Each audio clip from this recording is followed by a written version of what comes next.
Get in there. I'm going to come in there straight in with that edge. Whoa. Get the corner in there. Bring it around. Hi guys, welcome back to my shop. You know I love making boxes. Today we're going to return this cherry Burl. I only turned this, oh gosh, a couple of weeks ago. So normally I would rough turned it. Normally I'd want a little bit longer than that to dry out, but I did measure it over several days, and it was stable. Actually it dropped a couple of grams, then it went up a couple of grams. My theory is, well, the block that I took this from was a small block of burl that was maybe anywhere from 6 months to a year old. And my theory is, with the burl grain going every which way, it's a little more conducive to drying than a regular piece of wood where it's just going to go through the straws, because in this case the straws are going everywhere. So that's my story, and I'm sticking with it. But I think it is stable, so let's go ahead and finish this little burl box.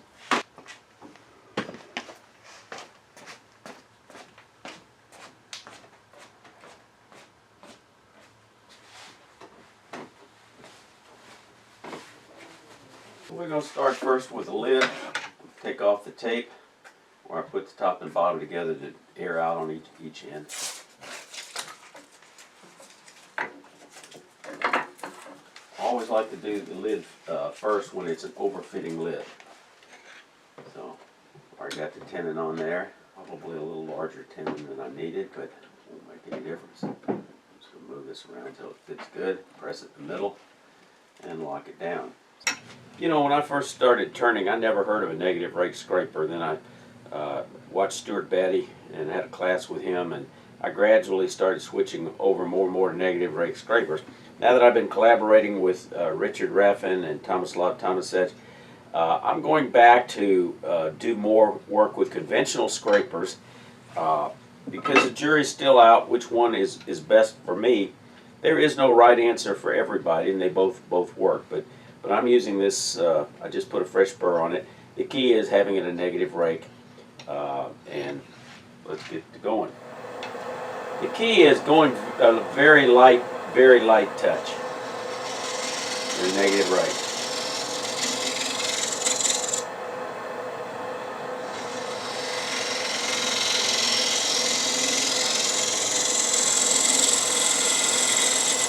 Okay, so now I've got a nice smooth bottom. I've got just a little bit of a bump in the middle. Let me see if I can't eliminate that by just getting right on the middle of it. Moving it up and down just a little bit. That's good enough. Now I want to go ahead and take the wall, redo the wall, make it parallel. This is a task that I've generally in the past normally used a regular conventional box scraper with a bit of a burr on it. Key is lining this up, going straight in.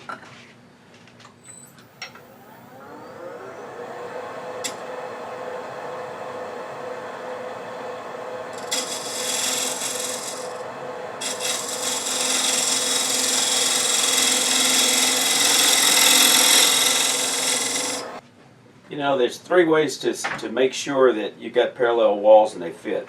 One way is using these inside-out calipers, and you just set the tension. These are cheap Harbor Freight, but they do work. And you just kind of rub it. Sometimes they don't work. They're beginning to get kind of sticky. I probably need to clean them up. You make sure that they're fairly snug at the bottom, and then you pull them out and see if they get loose, and they are loose. That means the bottom needs another work.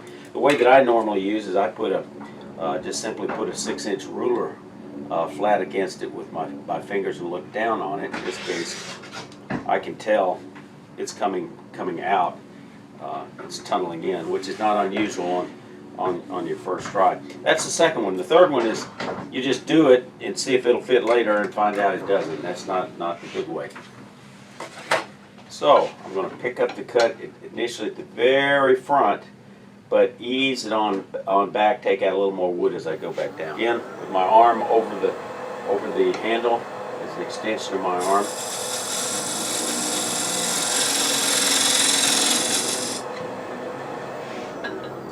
And we'll test it again. That lines up good. I'm happy with that. So now I've got a good edge.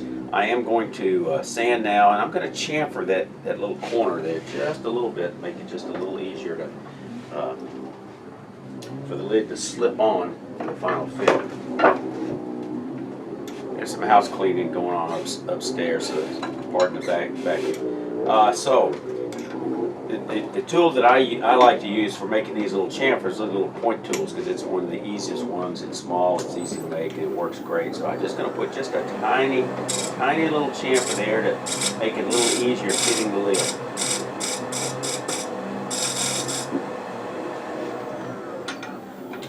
There's very little sanding involved in this on this box because I got such a nice finish. But I'm going to go ahead and sand it, and then we'll come back. And just a word on sanding. I never sand this flange as part of the fit.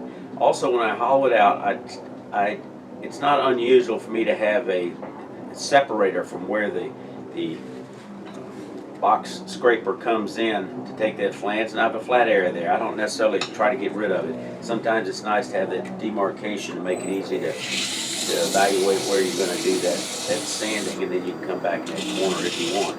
The other place I want to put a chamfer that I didn't mention, and it is this face right here. So when you get a fit, the outside is always just a bit proud, so you don't have any gaps if there's any wood movement, seasonal wood movement. So I'm just again taking the point tool and just ease it on back just a tiny little bit. Doesn't take much.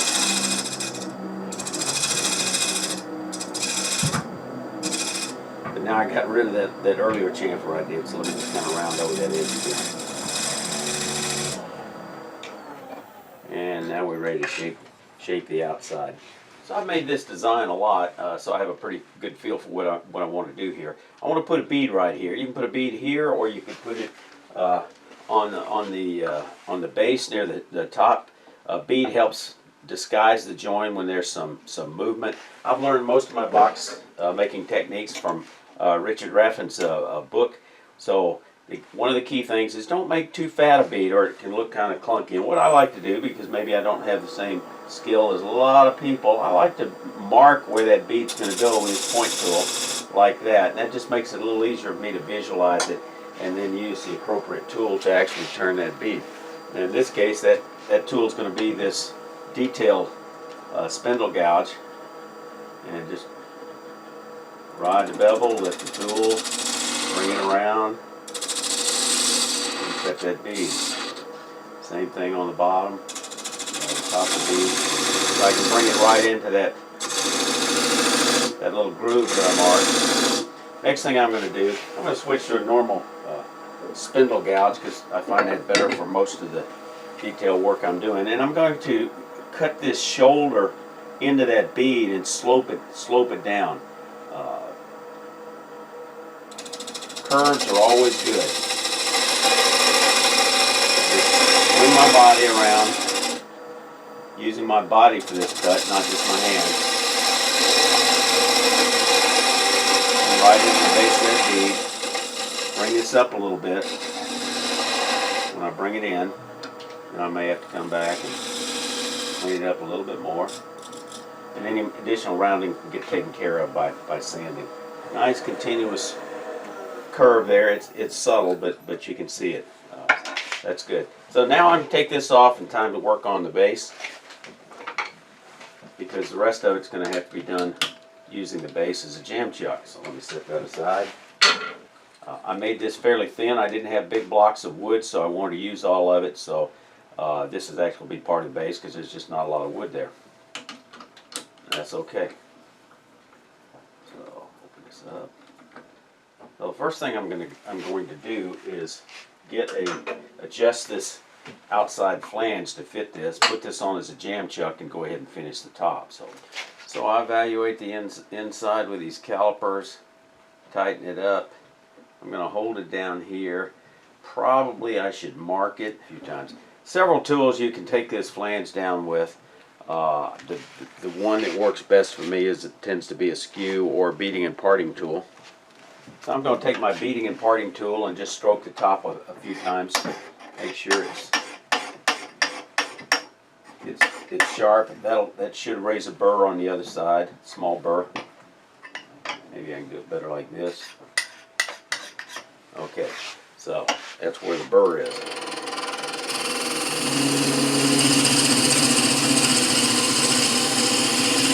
Now, I use the technique that I call successive approximation, and that is you just make a little bit of a slope here, and then do a trial fit. I don't like to do it with the lathe turning. Now I bring it that square it up again.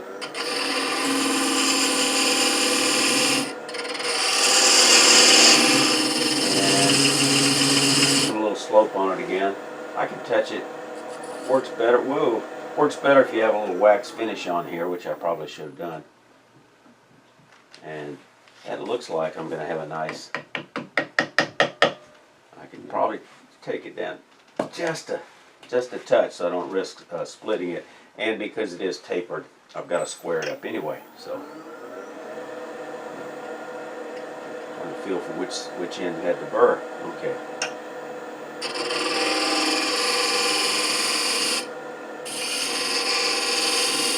Still just a bit snug. I also need to chamfer this inside along this rim here, so this side sticks out a little more than that side. So I'll use that as an opportunity to kind of do a scraping cut with this outside with it rolled over a little bit. Scraping more as I get deeper.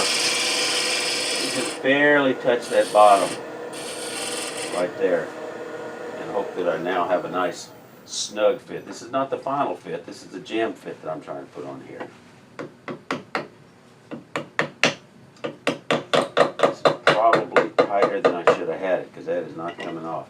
Okay, now I'm going to roll this thing over and do the top of the lid.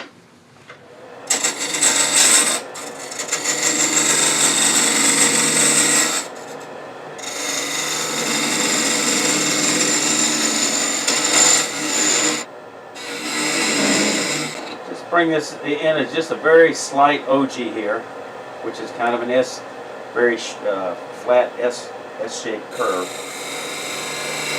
Going in, going out, going back in.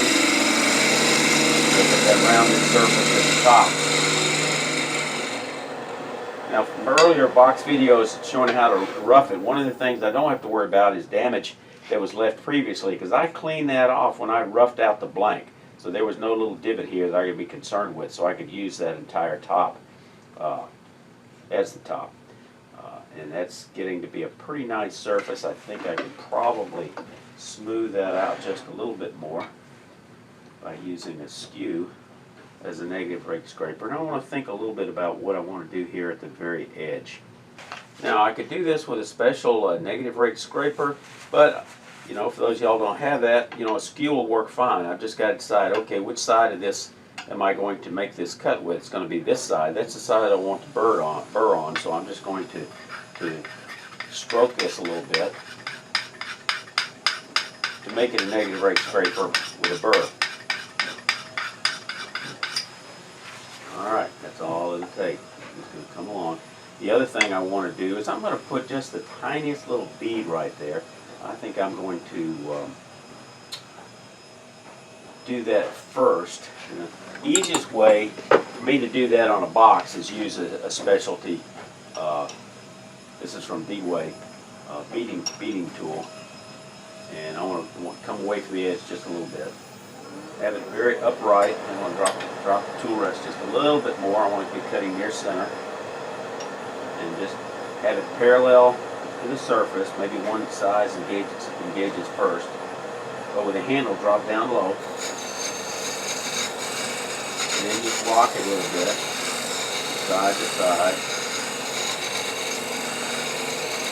And now I have a very nice bead. But now what I need to do is bring in the wood on each side to undercut that bead. Actually, I think I could probably do some of that with this detail gouge, and I think that's what I'm going to do. Then I can come back if I need to use a scraper. Just come right in there to the base of that bead.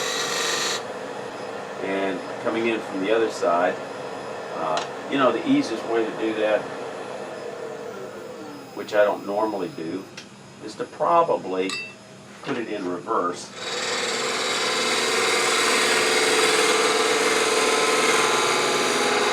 And there we go.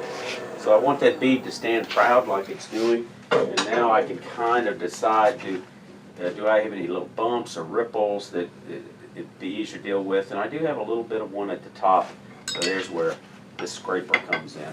Just barely caress the top, get rid of that tiny bump. Get in there, I'm going to come in there and straight in with that edge. Whoa! Get that corner in there. Bring it around. Sharp tools, sharp burr. Take your time. Hard burl. I can start at 240 to do the little minor cleanup without any problem. When I first started wood turning, I tended to sand everything up to at least 400, 500, 600. Since then, I found that generally the eye can't see any scratches at the 400 level as long as you don't have a consistent pattern. So I generally stop at about 320 in most instances now. And I also tend to use sanding lubricant, which fills a slurry that I think even helps a little bit more.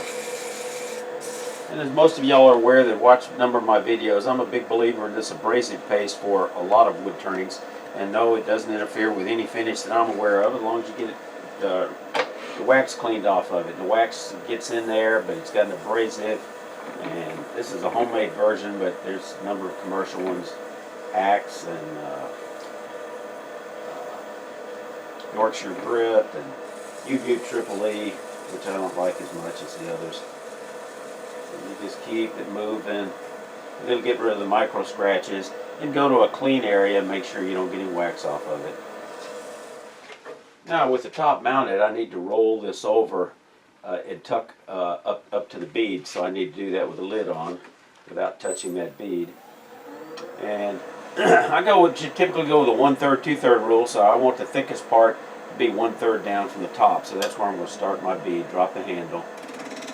Slowly lift, twist, and roll it over.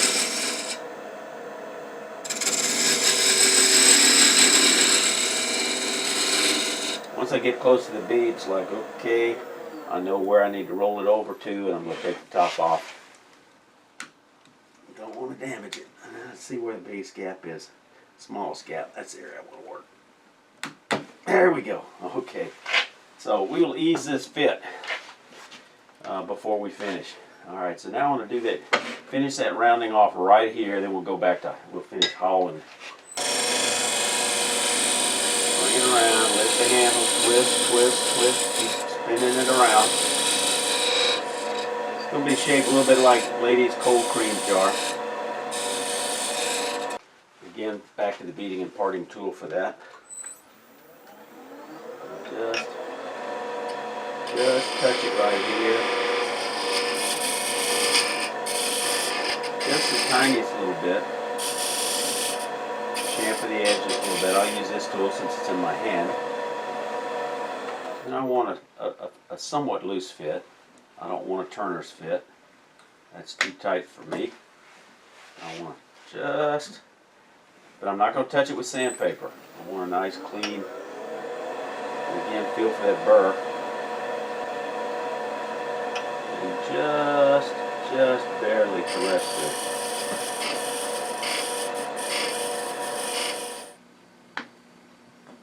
That's where I want it. Just snaps on, slips a little loose. One-handed, almost a one-handed fit. That's it. When I took the lid off, I realized it was just too heavy, too thick, so I put it back on with piece of tissue paper to hold it since I'd relieved it and got it to the final fit. And just went back and put the same shape, but I also added a little design feature, this tiny little bead, so I'll sand it when we're done with the lid. We'll refine this shoulder just a little bit before we start hauling the inside using my negative rake scraper, i.e. skewed. Just to get rid of any tool marks. Light, very light touch. Bring it around, bring it around, bring it around.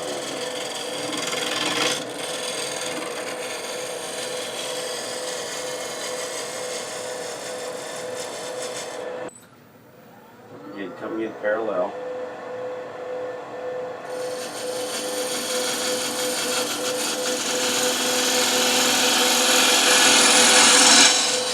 Okay. undercut that shoulder because it's pretty thick through here.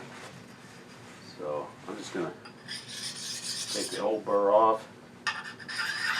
See about adding a new burr.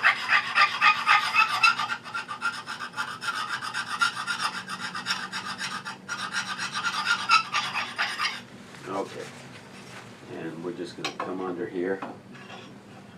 Come in with that shoulder, then the wall some.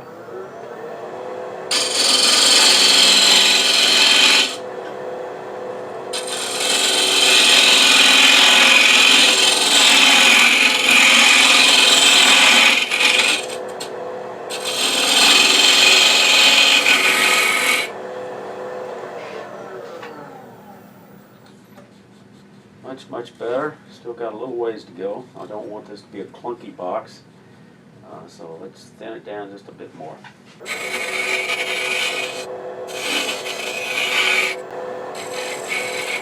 Now let's get a feel for how deep that box actually is. Again, I'm going to use the spigot or the tenon as part of the bottom, so I don't need to hollow out any more wood.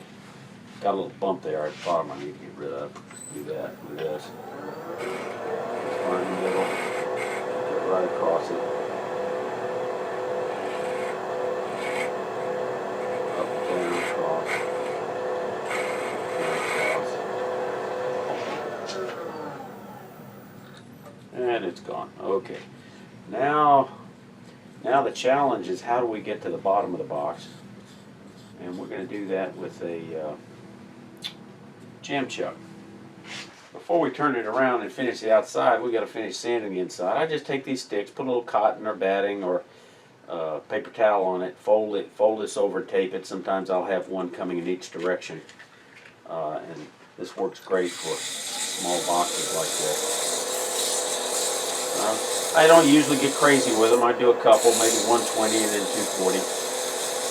Right there in the middle, in case you still got a little bump left. And then, of course, I'm going to use some abrasive paste. Sometimes abrasive paste with the mineral oil and beeswax is the only finish I put on the inside, so I don't get a spirits kind of smell from Minwax antique oil or some other type of solvent inside a box. I rarely leave this as a final finish on the outside because I want something just a little bit shinier, a little bit stronger, something that gets down in the pores of the wood a little bit better. So that's where Minwax antique oil generally comes in.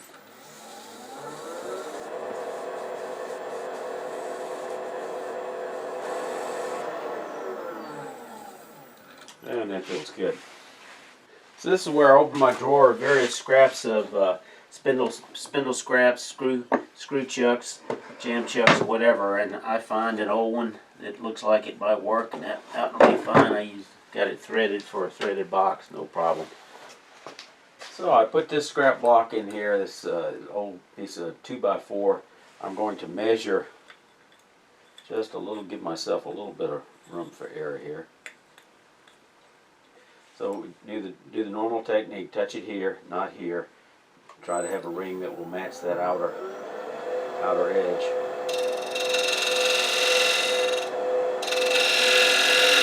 And that's got it.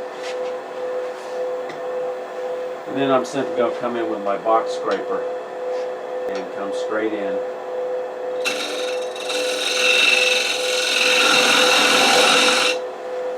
And let's see how that does. Nope. Takes a few tries because you want to sneak up on it.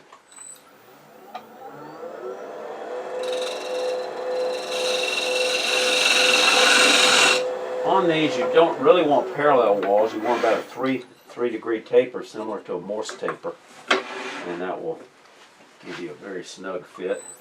The outside, I do want this squared off, so I'm going to grab that negative brake scraper again, and just square it off. The shoulder of the box will fit nice. Come back in.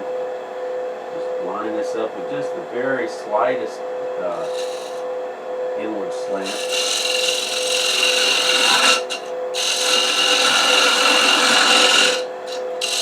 Slight chip on the wall. Okay, it's beginning to fit. can't split very easily going into a recess like this. At 3 degrees, that thing ought to be nice and smooth, runs true. Yep. Okay. And normally I might bring up tailstock, but rather I'm just going to leave that on the table.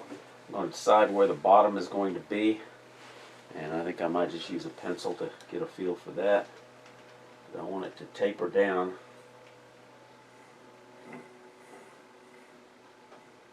And I think the bottom will fit somewhere, be something like this.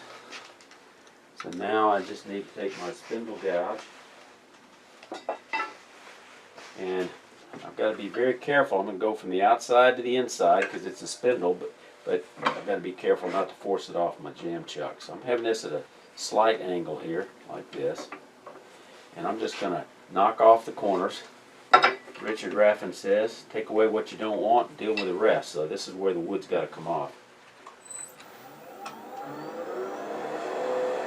Be sure I'm cutting on center. And just light cuts.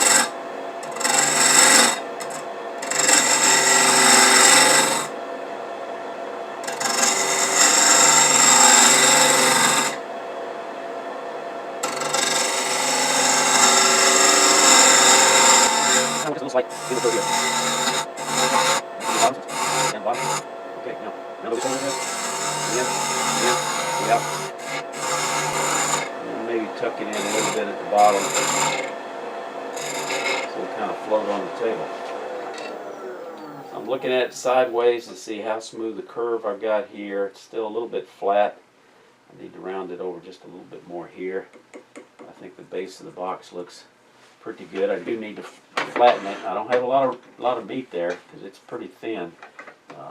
But all I don't want to do is just a gentle curve so the outside stick out a little bit more so it won't rock on the table. Using the skew as a negative rate scraper because I'm just refining this very gently, holding it parallel.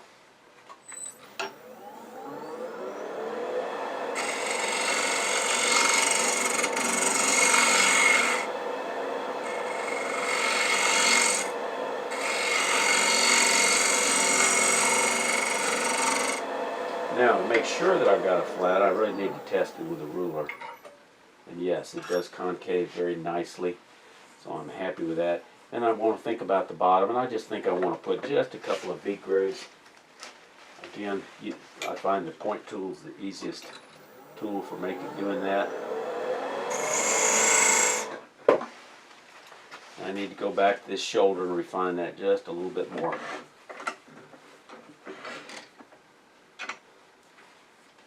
And again, I think refining that is best done with a scraper rather than trying to cut it with a Burl. So I'll just come in here and just bring this thing around and get away from the edges a little bit.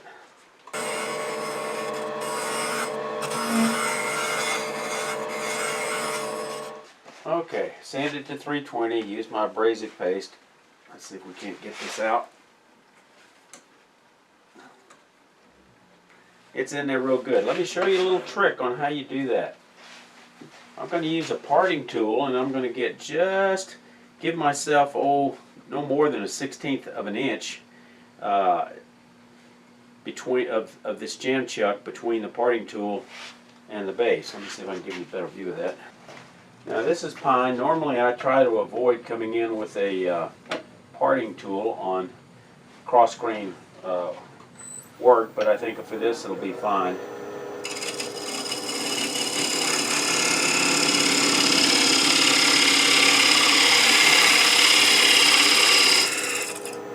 Now, I don't want to go all the way down to the lid, to the tenon, but I just want to leave a little bit of wood here.